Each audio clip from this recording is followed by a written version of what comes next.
Not to take possession of your life plan is to let your existence be an accident, says Irvin Yalom. You might be well off materially, but feel stressed out or empty, as though your life lacks purpose or meaning. Or you might be poor and angry at your inability to give your children what marketers say they gotta have to fit in. Or if you're elderly, you may have noticed your children's inability to balance their budget, and you may worry for their children as well. Wherever you're coming from, we believe you'll clearly recognize that at least some of the symptoms of materialism affect you. Today, the spread of the materialism has become not only socially acceptable, but actively encouraged by system. Materialism promises to meet our needs, but does so in inefficient and destructive ways. That philosophy of anti-materialism says materialistic things are conditioned to want the good life, but given very little possibility of attaining it. Materialism infects all of us, though in different ways. However, the virus of materialism is not confined to the upper classes, but has found its way throughout our society. Its symptoms affect the poor as well as the rich, but punishes the poor twice. In today's society, the materialism propaganda machine kicked into high gear. That uncontrolled materialism has overheated our economy and our planet while leaving us feverish with desire for ever more consumer products. That never before has so much meant so little to so many. Once, Ford Motors chairman William Ford apologized for making so many SUVs, calling his excursion the Ford Valdez for its propensity to consume fuel. He condemned SUVs as wasteful and polluting, but said Ford would continue to manufacture them anyway because they were extremely profitable. In this age of materialism, for a lot of people, an SUV is a status symbol. So they're willing to pay the $30,000 to $40,000 to drive one of these vehicles. And it's sad to know, but many people who are infected by materialism believe SUV is like a tank with fashion. They like something where they can look down into another car and give that knowing smile that says, "I'm bigger than you." That make them feel powerful. In one magazine ad from the 50s, readers were encouraged to keep up with the Joneses by driving what the Joneses were driving. Addiction to material stuff can be easily understood. It's a bubbling cauldron of such emotional states as anxiety, loneliness, and low self-esteem. Most people says, "I'd like to think I shop because I don't want to look like everybody else." But the real reason is because you don't want to look like yourself. It's easier to buy something new and feel good about yourself than it is to change yourself. Addicts need to go back for more in order to feel good again. Science says addictive substance or activity takes away the emotional discomfort of everyday life and also releases the built-up tensions of craving. So, the goal is to get back to a place of perceived power and carefree abandonment. Similarly, the addicted shopper seeks the high she felt a few days earlier when she bought a dress she still hasn't taken out of the box. According to Professor Ronald Faber, who has studied American advertising, says, compulsive buyers often report feeling heightened sensations when they shop. Colors and textures are more intense, and extreme levels of focus and concentration are often achieved. Literally, altered states of consciousness. Some extreme shoppers compare their highs to drug experiences, and the thrill of shopping is only one aspect of the addiction to stuff. Many people are also hooked on building personal fortresses out of their purchases, whether it's a walk-in closet full of sweaters and shoes. Having the right stuff and sending the right signal somehow reassures addictive buyers.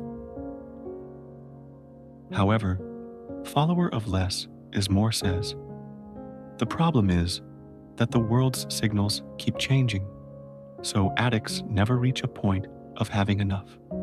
For example, the computer never has enough memory or virus protection and is never as fast as everyone else's. The refrigerator doesn't dispense ice cubes, filter water, or have push-button, movable shelves. Glaring deficiencies like these become unacceptable when materialism sets in. Economists call it the law of diminishing marginal utility, jargon that simply means we have to run faster just to stay in place. The social psychologist David Myers phrases it, the second piece of pie, or the second $100,000, never tastes as good as the first.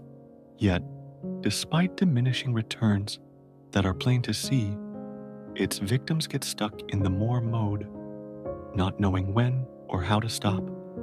If eating pie fails to satisfy, they think they need more pie to become satisfied.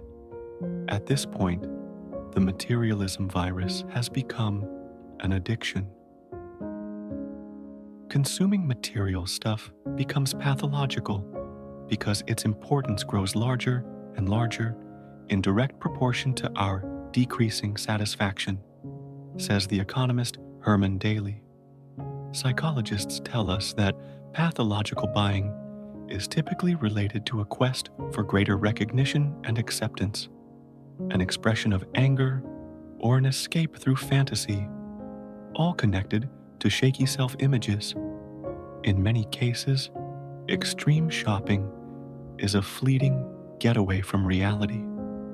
Buying provides a way of escaping into a fantasy where the individual can be seen as important and respected. Some people indicated that the possession and use of a credit card made them feel powerful. Others found that the attention provided by sales personnel and being known by name at exclusive stores provided feelings of importance and status. Perhaps the best explanation of how the overblown pursuit of material aims leads to meaningless, perpetually bored lives was provided by the philosopher Ernest van den Haag.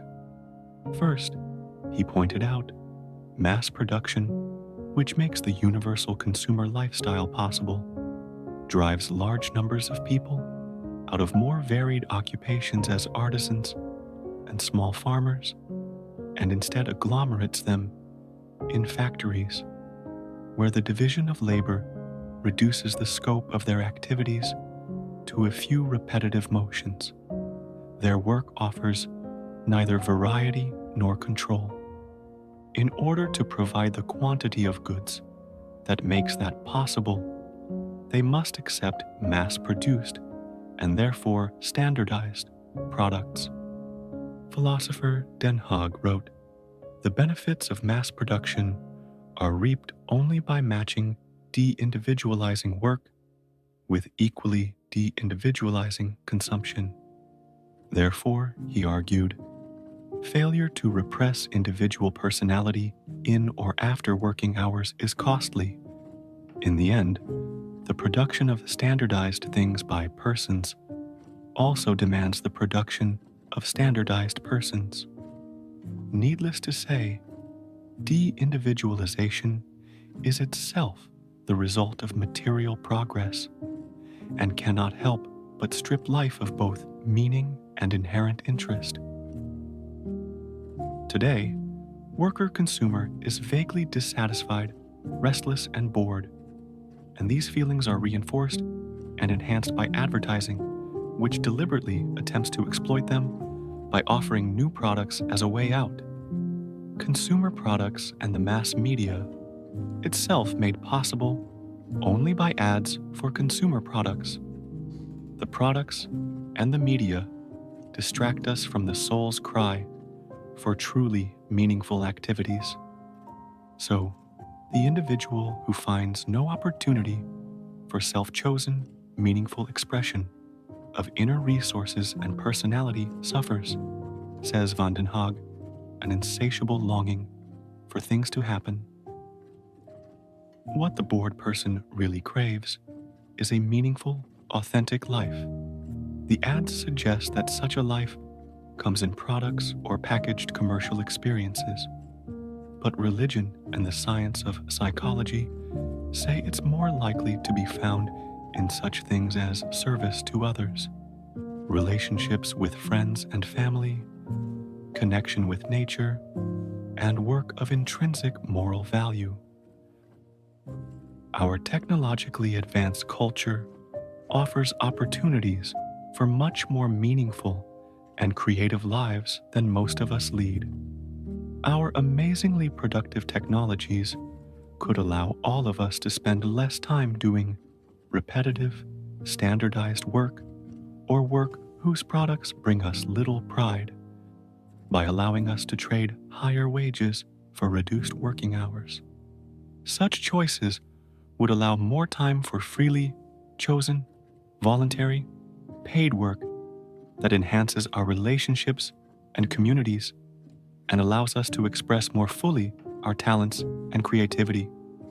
And finally, such choices will give us more time to find meaning and joy in the beauty and wonders of nature, in the delightful play of children. They would give us time to think about what really matters to us and how we really want to use the remaining years of our lives. That's all for today's video. If you enjoyed this video, please don't forget to give it a thumbs up and subscribe to our channel for more empowering content. Thanks for watching.